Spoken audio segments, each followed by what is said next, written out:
Guten Abend. Ich begrüße euch ganz herzlich zu unserem heutigen Livestream. Unser Livestream, das ist ein kleiner Chat. Wir wollen zusammen reden, wie es euch geht, was ihr so macht und vor allem über das Wörtchen zusammen, was ihr zusammen macht mit anderen oder was ihr zusammen gemacht habt und so weiter. Also, ich begrüße euch ganz herzlich. Schreiben im Chat, mit mir reden. Ihr könnt mir schreiben, wo das ihr seid, wo das ihr wohnt, von wo das ihr kommt und was ihr heute gemacht habt. Was habt ihr heute gemacht? Wir haben heute einen schönen Pfingstsonntag gehabt und wir haben viele Sachen zusammen gemacht mit der Familie. Sonntag ist immer eine Zeit, wo man zusammen etwas machen kann in der Familie. Wo alle frei haben, die meisten daheim sind. Also sind nicht immer alle daheim, aber ja. Hallo Jan Steiger, du wohnst in Amerika, aha. Und du bist sehr wahrscheinlich Schweizer am Namen an. Hi, du wohnst in Zürich, Amal. Du wohnst in Zürich, sehr schön. Und du bist nicht Schweizer, also so ist das in der Welt. Leute kommen in die Schweiz und Schweizer gehen ins Ausland. Und ja, Jan, redest du noch viel Schweizerdeutsch? Redest du noch viel Schweizerdeutsch in deiner Familie zum Beispiel? Reden ihr zusammen Schweizerdeutsch reden oder reden ihr nur zusammen Englisch reden? Wie ist das in deiner Familie? Ja, was macht ihr zusammen? Ich habe gerade erzählt von heute. Wir haben heute viel mit der Familie zusammen gemacht. Wir haben zuerst mal zusammen zum Morgen gegessen, was sonst fast nie vorkommt, dass wir zusammen zum Morgen essen. Aber erst, es war mehr als Mittag, am 12 Uhr. Erst am 12 Uhr haben wir zusammen zum Morgen gegessen. Und dann nachher sind wir zusammen in die Stadt gegangen, ein Glasse essen. Am Nachmittag sind wir zusammen in die Stadt ein Glasse essen. Ja, was habt ihr heute gemacht? Habt ihr auch mit eurer Familie zusammen etwas gemacht?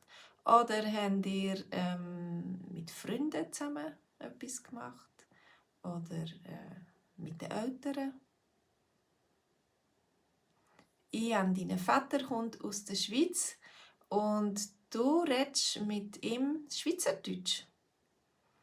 Oder ja, das ist ganz verschieden. Wir behalten das Schweizerdeutsch nicht immer im Ausland. Also, ich habe eine Familie, wo der Vater in Polnisch ist und ich bin Schweizerin. Und es ist nicht ganz einfach, die ganze Zeit beide Sprachen zu reden mit den Kindern. Und die Kinder wollen nicht immer die ganze Zeit zusammen mit ihren Eltern ihre Sprache reden. Ja, aber bei uns ist es okay. Meine Kinder reden beides, Polnisch und Schweizerdeutsch. Also das ist gut. Eben, das Zusammenreden ist auch wichtig. Am Sonntag hat man Zeit zum Zusammenreden. Wir haben zum Beispiel geredet und gefragt, wie der Traummann aussehen sollte. Wir haben unsere Tochter gefragt, was denkst du, wie sieht dein Traummann aus? Also wir haben zusammen geredet. Amal, du bist mit deinem Mann zusammen spazieren und es war sehr schönes Wetter heute, genau.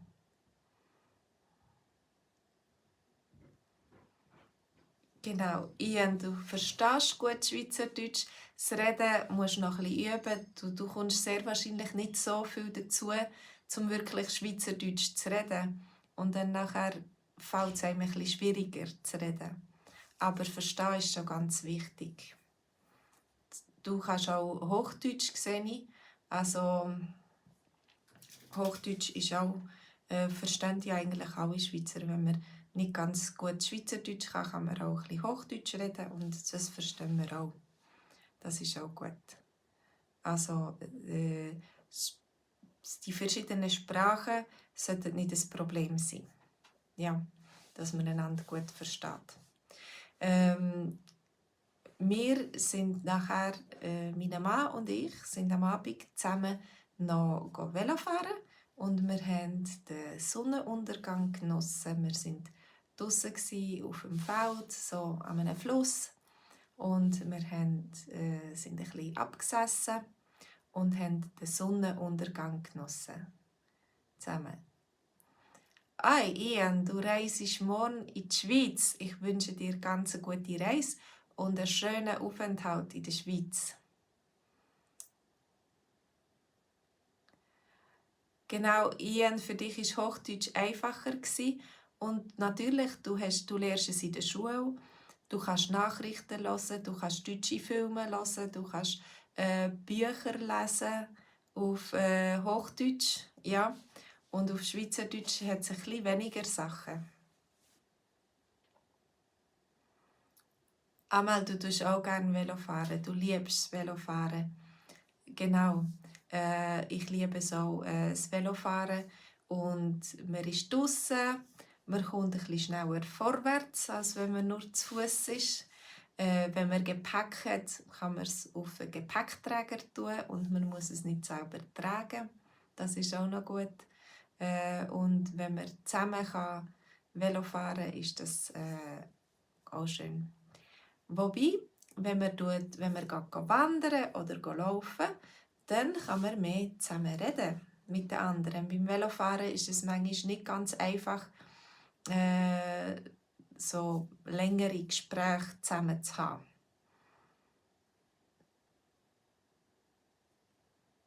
Einmal für dich ist Hochdeutsch einfacher, aber du willst Schweizerdeutsch lernen. Ist dein Mann Schweizer oder möchtest du mit deinen Arbeitskollegen reden oder mit deinen Nachbarn oder mit Freunden? Mit wem möchtest du Schweizerdeutsch reden?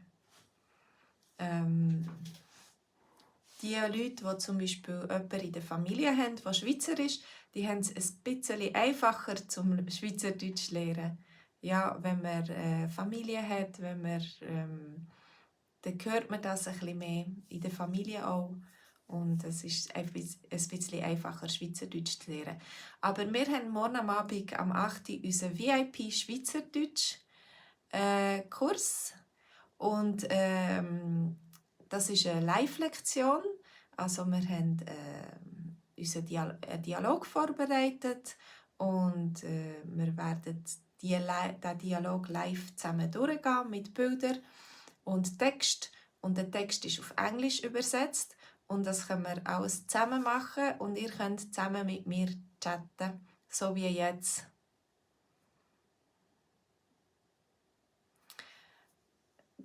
Ian, du findest es sehr schwierig, Schweizerdeutsch zu lernen, wenn man nicht in der Schweiz aufwächst.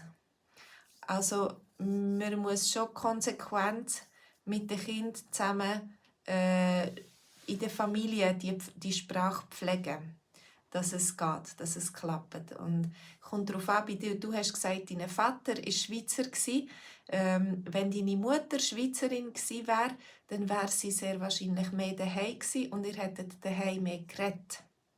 Und dann wäre es vielleicht einfacher, noch Schweizerdeutsch zu reden. Genau, wenn du in der Schweiz bist, dann ist es sicher gut, wenn du Schweizerdeutsch erstens mal verstehst und zweitens wäre es schön, wenn du Schweizerdeutsch reden kannst.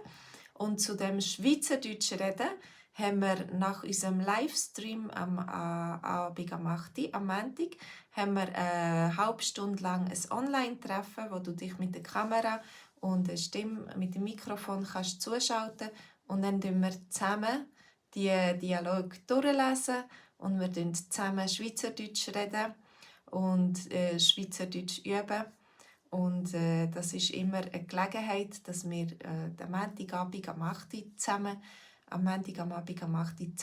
Schweizerdeutsch lernen können. Bei der Arbeit möchtest du auch Schweizerdeutsch reden. Mhm.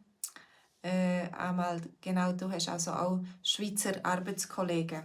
Das ist schön.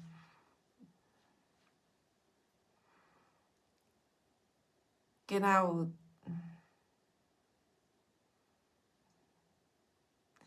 Du sagst es, Ian, wenn jemand so auffällt als Ausländer, dann viele Leute schnell wechseln auf Hochdeutsch oder auf Englisch und denken, ich kann ja gut Englisch, ich rede gerne Englisch mit dieser Person oder eben Hochdeutsch. Und das ist ein bisschen das Problem. Du müsstest diesen Leuten sagen, ey, Schweizerdeutsch ist gut, ich verstehe es gut oder so. Aber das ist schon ein bisschen das Problem. Man gibt sich Mühe, man möchte Schweizerdeutsch reden, aber die anderen merken, das ist kein Muttersprachler und dann wollen sie nett sein und sie wechseln die Sprache und du möchtest doch die Schweizerdeutsch üben. Du sagst, nein, bitte, ich möchte mein Schweizerdeutsch üben. Aber das ist so ein bisschen eine Sache. Vor allem englischsprachige Leute haben es sehr schwierig, weil wenn jemand zum Beispiel nur Türkisch kann oder nur Albanisch oder so wie Amal hat gesagt, ihr Mann ist Albaner, dann nachher können wir Schweizer natürlich nicht Albanisch reden mit ihnen, oder? Dann müssen wir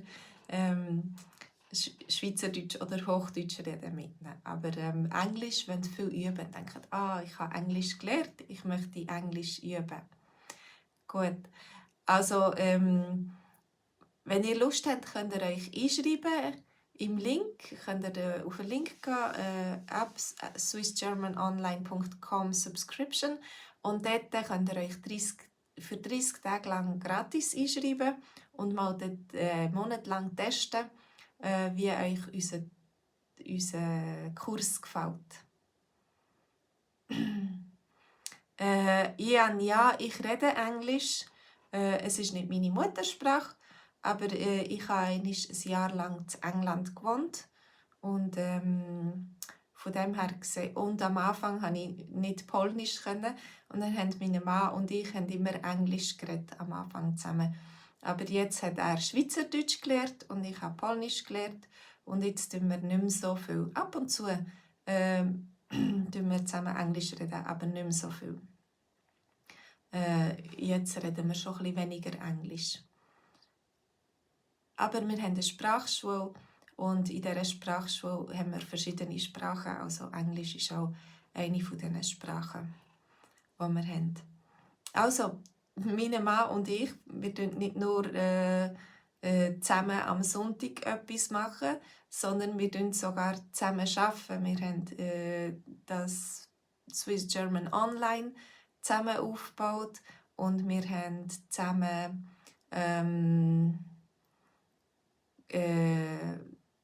wir zusammen arbeiten. Aber nicht im gleichen Büro. Français. Genau, ich kann auch Französisch. Ich bin in Fribourg aufgewachsen, Ian. Und Fribourg, du weißt vielleicht, Fribourg ist eine zweisprachige Stadt, also das Schweizer Fribourg. Und dort habe ich schnell auch Französisch gelernt, mit den Kindern draussen beim Spielen auf dem Spielplatz, dann im Kindergarten und einfach im Kontakt mit der Französischsprache, mit den Welschen, mit den französischsprachigen Schweizer. Wir sagen ihnen viel die Welschen. Oder man geht ins Welschland zum Beispiel, können wir sagen auf Schweizerdeutsch, wenn man in die französische Schweiz geht. Hallo, da hat jemand geschrieben, aber deinen Namen kann ich nicht lesen. Ich kann die Schrift nicht. Was ist das? Ist das Arabisch oder? Keine Ahnung, wie ich dir sagen soll, was dein Name ist. Vielleicht kannst du ihn noch im latinischen Alphabet aufschreiben, wie man das würde schreiben in unserer Sprache, weil ich sehe, du kannst schon schreiben. Ihr könnt vielleicht auch sagen, was ihr gerne zusammen macht mit anderen Leuten zusammen. Wenn ihr Freunde trefft, was macht ihr zusammen? Könnt ihr nur zusammen eins trinken oder geht ihr Unternehmt ihr etwas zusammen? Macht ihr etwas? Sind ihr aktiv? Du bist Mortazza. Hallo Mortazza.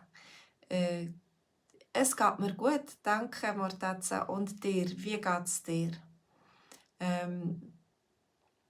Wir hatten ein Wochenende jetzt. Wir haben uns erholt. Wir sind mit der Familie zusammen. Das ist immer schön und gibt viel Energie und eine gute Laune. Und morgen starten wir in die neue Woche. Und am Montag, am Abend, am 8. Uhr, haben wir unseren nächsten Live-Kurs, unseren nächsten Livestream, VIP-Kurs. Und dort geht es ums Wörtchen. Wir haben einen Dialog gemacht zum Thema zusammen. Zusammen Sport machen, oder?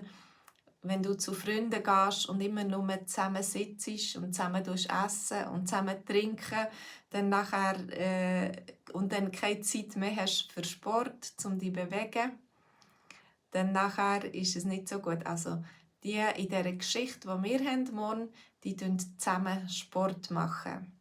Nicht nur sich treffen und Kaffee trinken oder Kuchen essen oder so, sondern sie machen zusammen Sport machen. Und sie gehen zusammen auf einen Vita-Parcours. Habt ihr auch schon einmal einen Vita-Parcours gemacht? Wisst ihr, was das ist?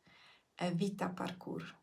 In der Schweiz gibt es an vielen Orten, draussen im Wald oder an einem schönen Ort, an einem Fluss oder häufig doch schon im Wald oder über Feldwege gibt es so einen Vita-Parcours, einen Weg, wo ab und zu so Tafeln hat, wo man Stopp macht, mit Instruktionen, was man jetzt üben kann.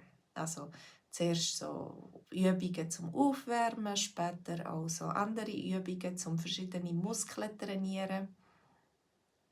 Und ja, habt ihr das auch schon gemacht, der Vita-Parcours? Vor allem, als unsere Kinder klein waren, sind wir viel zusammen auf den Vita-Parcours gegangen. Unsere Kinder haben das geliebt. Es hat so Ringe, wo man sich schaukeln kann, oder Stangen, wo man sich aufziehen kann, oder verschiedene Sachen zum Übungen machen, die draussen sind, im Wald oder irgendwo in der Natur. Sogar in Zermatt oben hat es einen Vita-Parcours. Also ich war mit meinem Mann zusammen in Zermatt und haben gesehen, dass es einen Vita-Parcours hat, aber wir waren dort nicht auf dem Vita-Parcours. Wir sind einfach wandern. Wir hatten einen Rucksack und Bergschuhe und so. Das ist vielleicht nicht ideal für einen Vita-Parcours, aber es ist sicher ein schöner Vita-Parcours, ein bisschen anstrengend, weil es ist fest aufgegangen. Ja, Mortazza, dir geht's gut.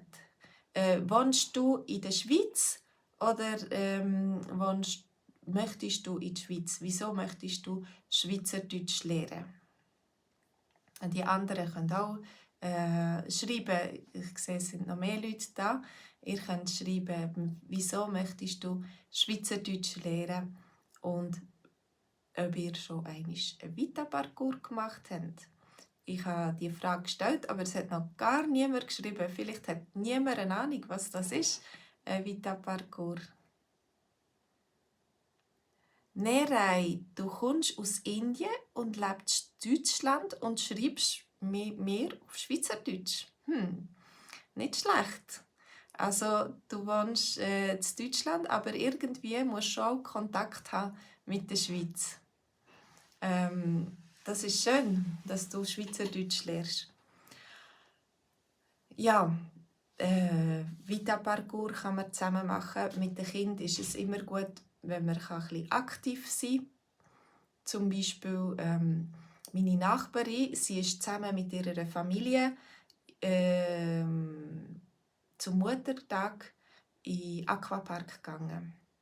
Also sie sind in einen Aquapark gegangen und die Kinder hatten sehr Freude gehabt.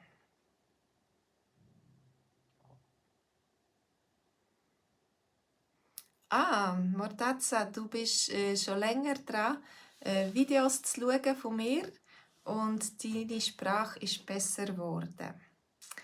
Du dankst mir für den Unterricht. Schön, dass du das kannst sagen. Das freut mich und ich hoffe, du kannst noch viel profitieren von dem. Ja. Wenn du willst, kannst du dich auch einschreiben für einen VIP-Kurs und einen gratis testen. Dort hat es ganz viel auch Filme von Lektionen von früher. Wir haben im Jahr 2020 haben wir angefangen. Also wir haben über 150 Lektionen jetzt online. Also wenn du dich einschreibst, dann hast du auch das ganze Archiv, wo du Zugang hast. Wir haben ganz viele lustige Geschichten. Du hast eine Search-Funktion, wo du kannst, nach gewissen Themen suchen oder Begriffen, wenn du Dialog zu einem bestimmten Thema möchtest. Und dann kannst du das hören, im Nachhinein hören, unseren Livestream hören. Oder du kannst jeden Montag am Abend live dabei sein, am 8. Uhr, in einem neuen Livestream. Nerai, du schaust Tele Zürich und du lernst selbstständig Schweizerdeutsch. Genau.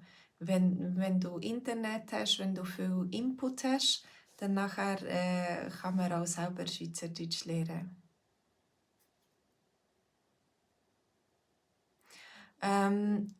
Nerai, ich weiss nicht genau, ob es Audiobücher auf Schweizerdeutsch gibt. Ich habe noch nie ganz spezifisch Audiobücher im Zürcher Dialekt gesucht. Aber ich weiß nicht, ich könnte mir vielleicht vorstellen. Aber es gibt auf jeden Fall zum Beispiel schweizerdeutsche Hörspiele. Und in den Hörspielen hat es halt verschiedene Leute. Nicht alle reden nur Zürichdeutsch, aber es hat vielleicht Berner drunter oder Basler oder St. Gauer, wie es so ist in der Schweiz. Man hat verschiedene Leute mit verschiedenen Dialekten. Mortazza, du hast keine Zeit, du bist in der Lehre und du hast am Abend, am 8. Uhr, hast du keine Zeit. Na, je nachdem, was du machst, ja, für die Lehre. Was machst du für eine Lehre? Was auch kannst, ist, du kannst dich einschreiben für den Kurs und wenn du nicht keine Zeit hast am Montag, am Abend, am 8. Uhr, oder vielleicht nicht jeden Montag Zeit hast, dann nachher kannst du später online schauen auf unserer Mitgliederpage. Kannst schauen, was wir gemacht haben und den Livestream kannst du im Nachhinein noch einmal anschauen. Also wir nehmen jeden Livestream aufnehmen und dann ist nachher auf der Homepage und auch Texte und Audio und Übersetzungen auf Englisch, alles ist auf der Homepage. Also du kannst nachher ganz gut auch selbstständig lernen. Nein, du schaust meinen YouTube-Kanal und er hilft dir. Auf dem YouTube-Kanal habe ich viele Informationen und Filme. Und ich glaube, jetzt ist es schon fast mehr im VIP-Kurs. Du hast noch einmal mehr Informationen. Und wenn jemand möchte das Gleiche haben auf Hochdeutsch, was ist Hochdeutsch gleichzeitig auch möchte vergleichen mit Schweizerdeutsch, und dann kann er schauen auf german.dog. Das ist meine Homepage für Hochdeutsch. Und dort habe ich auch einen VIP-Kurs, immer am Dienstag am Abend am 8. Uhr. Und mit einem Live-Treffen nachher. Also, ihr müsst mal schauen. Gut, also, wir haben heute darüber geredet, was man zusammen machen kann. Ihr habt zum Teil geschrieben, was ihr heute gemacht habt, dass ihr auch draussen gewesen, zusammen spazieren und dass ihr das schöne Wetter genossen habt. Ich hoffe, ihr habt alle heute vielleicht frei gehabt. Vielleicht habt ihr morgen auch frei, wenn ihr in der Schweiz sind. Ja? Deutschland sehr wahrscheinlich auch. Deutschland hat morgen auch frei. Also morgen ist Pfingstmontag.